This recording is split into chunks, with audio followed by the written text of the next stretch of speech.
Good afternoon and welcome to the Midday News on TVC, where we bring you the latest update as they unfold from politics to business, security, and more. We'll begin in Nigeria's capital city of Abuja, where the Senate is expected to commence the screening of Professor Joash Amupitan for the opposition of chairman of the Independent National Electoral Commission. The announcement was contained in a circular issued on Wednesday by the Director of Information for the Senate, Bola B. Allah, and made available to journalists in Abuja. The development comes barely 24 hours after President Bola Tinubu's letter seeking the speedy confirmation of Amupitan was read on the Senate floor by the President of the Senate, Godswill Akpabio. In his letter to the Senate, President Tinubu stated that the appointment was made in line with Section 154, subsection 1 of the 1999 Constitution as amended, and not the lawmakers to grant it their usual expeditious consideration. Joining us live is our National Assembly correspondent, Tijesu Adioye. Tijesu, how easy or tough do you think the screening of the INEC chairman would be today? Good afternoon, Demola. Well, I believe the screening is going to be a thorough one, although some of the lawmakers have expressed confidence in the appointment because of the CV of the appointee in question. You know, he is a senior advocate of Nigeria, and he's also a professor of law in the University of Jos. So, you know, some of this, his past qualifications, they believe that has given them confidence in his appointment. But they believe that, you know, with the screening today, and probably they will ask him some tough questions and see if he truly qualifies for that appointment. But that screening process is yet to start. Currently, the bill to amend the Electoral Act currently, which goes in line with all what is supposed to happen today. That is what is currently ongoing right now. They are yet to begin the screening process. But of course, when that screening process begins, we'll definitely see them asking tough questions, you know, drilling him to see if he truly qualifies, you know, to hold such a very sensitive office.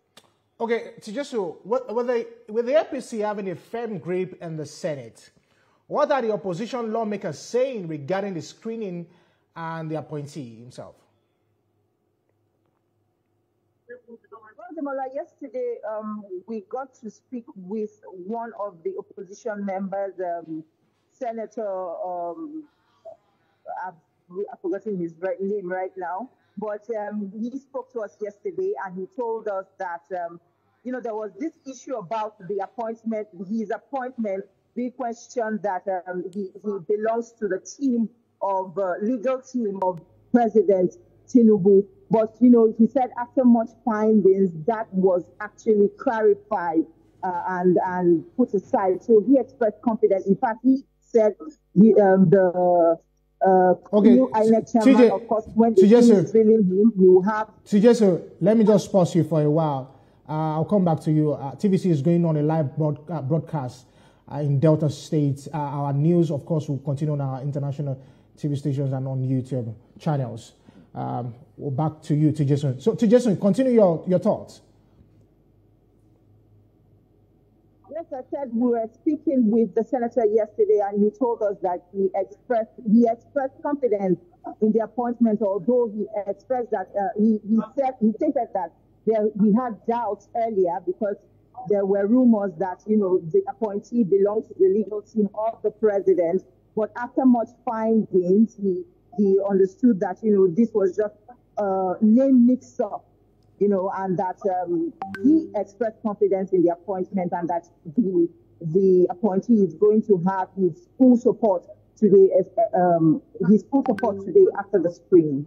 Okay, so TJ, as I round up with you, at the end of today's screening, what should Nigerians be expecting ahead of the 2027 general election? Similarly, they should expect a very thorough process because, you know, the Senate is also doing its own due diligence. They're going to be screening the man at the helm of affairs.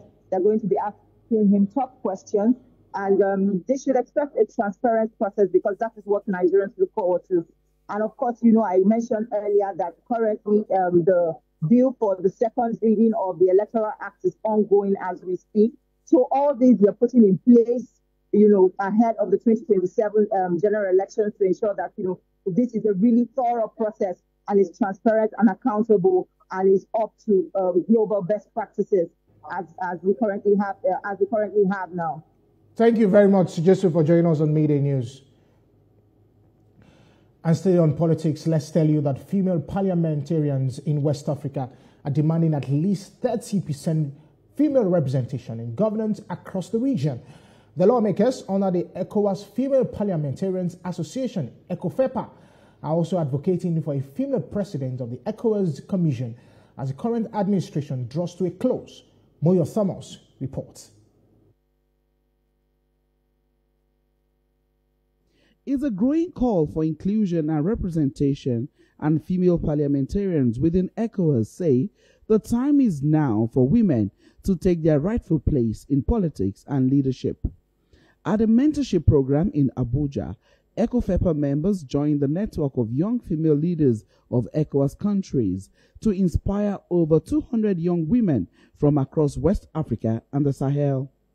The workshop themed Strengthening Women's Role in Political Parties and Parliament in West Africa and the Sahel is designed to train and mentor a new generation of women leaders.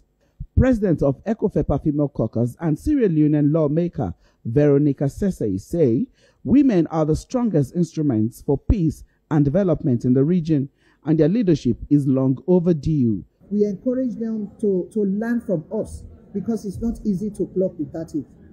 Initially, we have 14%. To go straight to 30 is a laudable venture for us. It's a long route. So we need to tell these youngsters, and that is why we are having these workshops, these seminars. We encourage them so that they can come because it's their chance, age is in their favor, and they are educated, all their brains are fresh. So if we encourage them, we have good government.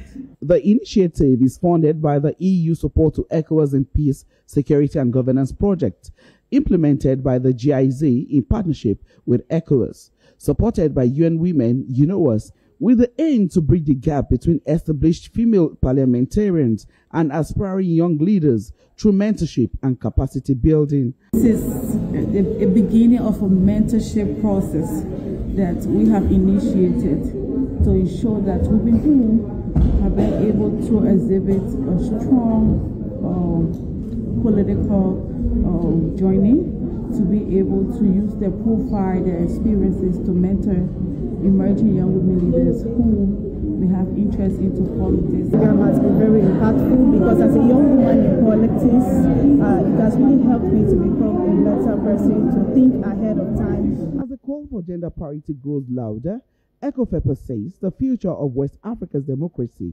depends on how soon women move from the margins of politics to the center of power. Moyo Thomas, TVC News, Abuja. And away from politics, as the world marks World Food Day with the theme Hand